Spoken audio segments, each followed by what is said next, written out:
Hey there, Skeletor here, and today I'd like to talk to you about what might possibly be the cagiest Nick Cage experience ever dedicated to film.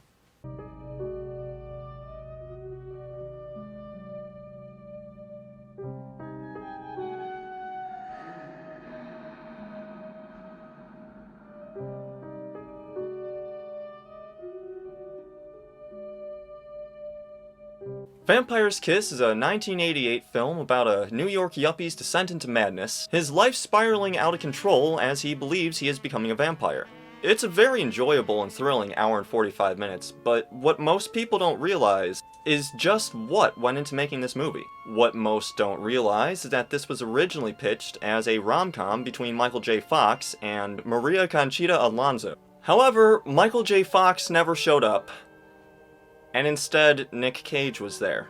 Now, I know we've all heard the memes and the stories, that he lives in a giant castle filled with comic books, that he actually did steal the Declaration of Independence, and that he's gone on record as stating that running at 60 miles an hour is pushing the upper limits of what his body can achieve in this form.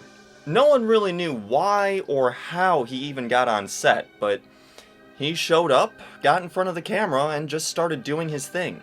What came next in the days that followed is quite possibly one of the most terrifying experiences ever caught on film.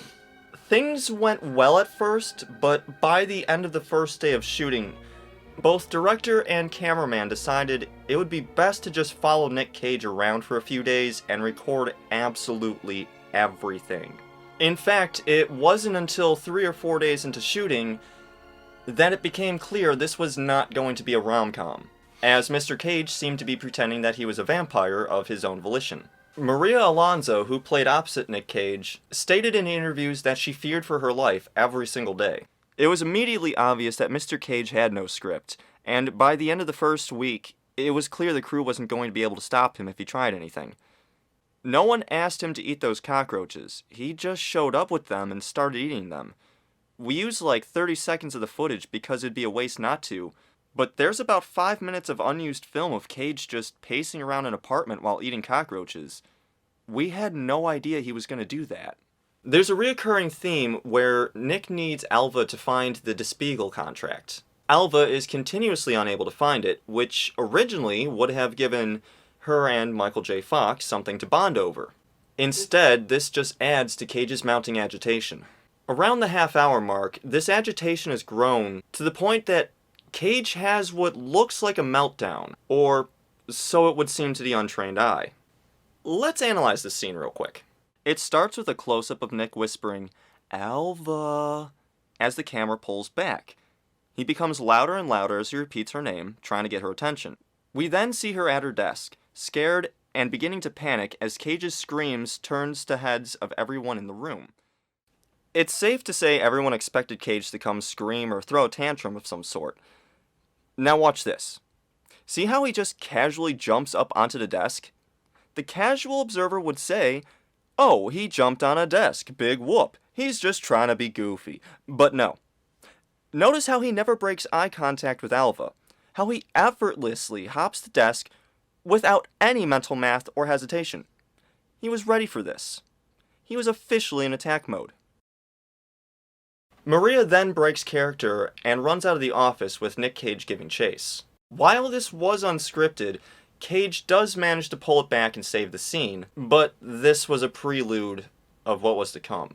At around the 1 hour mark, she actually finds the files, but by this point, Cage has gone completely off the rails. He begins screaming maniacally about how it's too late as she runs out of the office. Maria has a head start here, but by the time she reaches the stairwell, he's right behind her. Even though she's wearing heels, she gives it her all, but at the end of the day, I don't think it really makes a difference if she wore those shoes or tennis shoes. Nick Cage could have easily taken her at any point. He could have taken those stairs 2 at a time. Hell, he probably could have jumped down the entire flight if he really wanted to. But make no mistake, Nicolas Cage enjoys the thrill of the chase. Finally reaching the basement of the office building, she pulls a gun on him. Now, any sane man would have called it quits here. A crazy man might have tried to grab the gun from her. Nick Cage, on the other hand, openly invites her to shoot him. Now, here's the thing about that scene. No one knew she had that gun. Like earlier, Maria had broken character while fearing for her life. She was absolutely justified pulling that gun on him. Unfortunately, it was only loaded with blanks. After he rips her shirt off and she blacks out, Nick Cage grabs the gun and puts it in his mouth. One crew member would later remark, "We thought they were real bullets." I mean, we all felt terrible for that poor girl, but we don't get paid enough to tangle with Nick Cage. Once he put the gun in his mouth, we thought it would all be over, but it just got so much worse.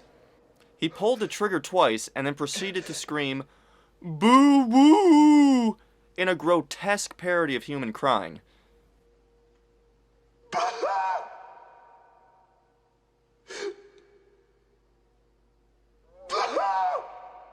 Not knowing that the gun only had blanks, Cage actually believed he just survived 2 fatal gunshots, which only fed into his delusion and made filming all the more difficult. In fact, this scene would halt production for about 2 weeks, since Maria would need physical and psychological treatment. Once she got back, they had to do reshoots in order to show how her character got that gun so they could work that scene into the movie. This proved to be problematic as Cage decided, out of nowhere, to completely trash the apartment the studio had rented for filming. From this point on, most of Nick Cage's scenes would be filmed found footage style. Nick refused to show up on set, instead choosing to terrorize the 3 to 4 blocks surrounding the set. In fact, it got to the point where several cameramen had to stake out the streets he was known to frequent in the hopes that he would run by doing something crazy. Turns out, this was actually a fairly profitable method of filming Nick Cage. After they followed him to a local nightclub, however, they soon realized it was time to wrap up filming. A cameraman who wishes to stay anonymous would say that, "At first I thought it was going to be an easy night. Thanks to the crowd and the music, we could get pretty close without Cage realizing. Plus he was acting extra goofy that night, so it's not like we were going to lose him in the crowd. Guy stuck out like a sore thumb. But then he hit the back room, and it all went to hell.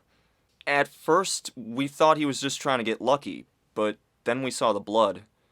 I'm sure she was screaming, but we couldn't hear anything over the music. We just got the hell out of there."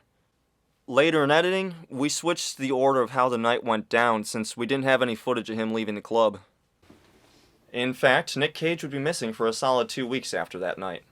Once he finally did show up, a brave actor by the name of Bob Lujan. You spell that. Bob Lujan, who had been playing Alva's brother Emilio, decided he had had enough. On the final day of filming, Bob Lujan would attempt to kill Nicolas Cage. The director would later state in his police interview that Bob wasn't even supposed to be on set that day. I guess he heard Nick had shown back up and wanted to put an end to the insanity. He walked right onto the set and just impaled Cage through the chest. We all ran after that. That's when we called the police. Of course, in typical Cage fashion, no body was ever found. As the rumors go, Nick Cage would turn up a year later on David Lynch's backyard, and what came of that is the movie Wild at Heart. Now you know just what went into making Vampires Kiss, and I really do encourage all of you to check it out. It's a great movie. For ZeitgeistOG, I'm Skeletor, and let me know in the comments what you thought of this, or what you thought of the movie. And if you enjoyed that, here's some other stuff you can check out. Catch you later.